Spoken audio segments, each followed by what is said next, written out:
Our scripture reading this morning is from 1 Samuel chapter 17. We are reading from verse 41 to verse 51. Meanwhile, the Philistine with his shield bearer in front of him kept coming closer to David. He looked David over and saw that he was little more than a boy, glowing with health and handsome, and he despised him. He said to David, "Am I a dog that you come at me with sticks?" And the Philistine cast David by his gods.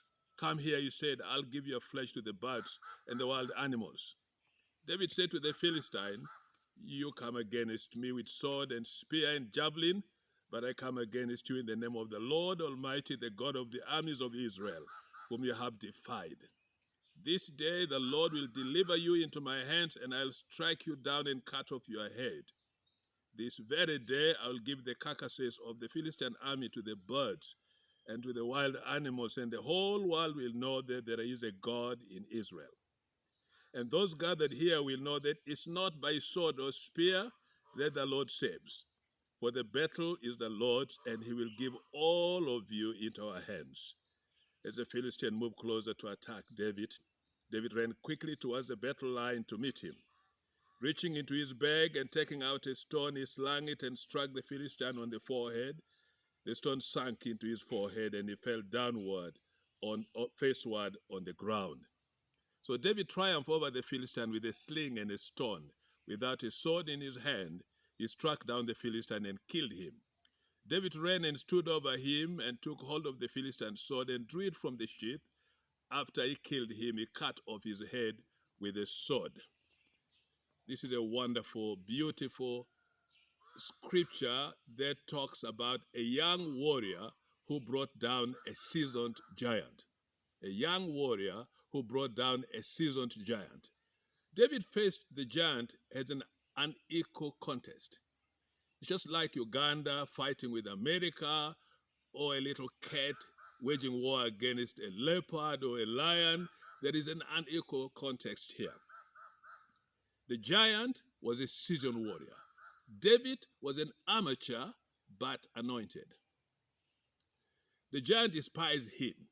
He despised David, saying to him, you come to me with a stick? Do you think I'm a dog?"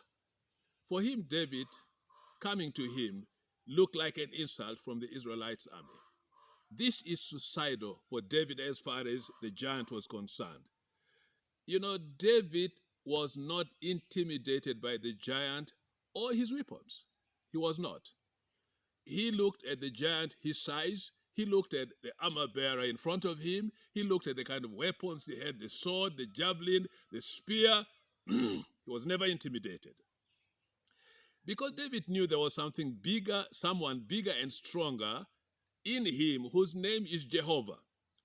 He said, "I come to you in the name of the Lord Almighty, the God of the armies of Israel, but you have come to me with a sword, a spear, and a javelin. Mine is a greater weapon, and I come to you to contest with you over this battlefront." You know, David, he knew his God. David, he knew that he is going to slay the giant because of God.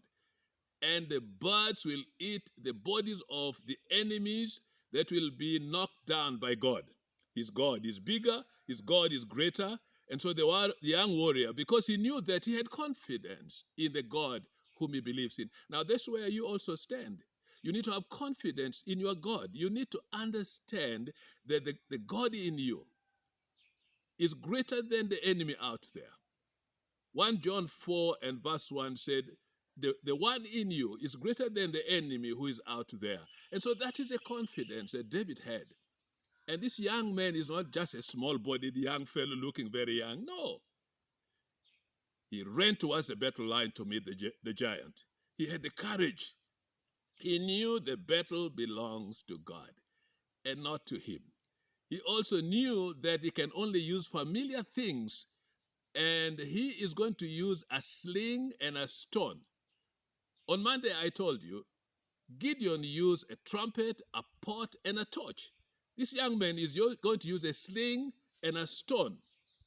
He knew that even with what he knows, he's going to bring down the enemy. Listen, God will not require you to do anything greater than you have.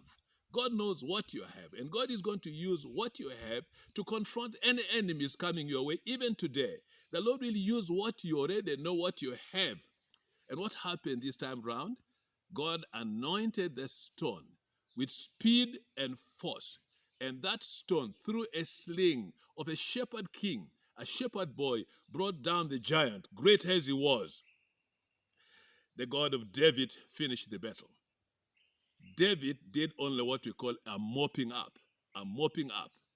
You know, he took the giant's sword to cut the giant's head. He never had a sword. The enemy prepared a weapon for him. You know, the weapon forged against David ended up finishing the enemy, the great giant. Now, I want you to be reminded, because it's important for you to know some things. The three things I want you to know by now is this. One, that the battle belongs to the Lord. Never, never fear the giant. Right now on the globe, on planet Earth, the giant called coronavirus is walking, is shouting, is boasting over every scientific treatment and everybody else. Never fear that giant. Never fear that giant. Why? Because the battle belongs to the Lord. Secondly, I want you to go in the strength of the Lord with your heart full of courage and slay this giant through fervent prayer. Your weapon is prayer. Your weapon that can bring down the great giant that is right now walking up and down and boasting over each one of us is prayer. And because only prayer can bring down or call down heavenly reinforcement. And when we call on God and when we trust God, that is the greatest reinforcement you can ever have. You are a child of God. You are known by heaven. You are resourced with what God has given you. Don't look for anything else. David was supposed to be dressed up in an armor with all kinds of things. He could not manage. He only used what he had. Use what you have, because what you have, God has given you. Use it to bring down every giant that is prowling in your family, that is going on in your mind, that is squeezing your heart and making life difficult for you. Because the battle belongs to the Lord, and may He bless you. In Jesus' name, amen.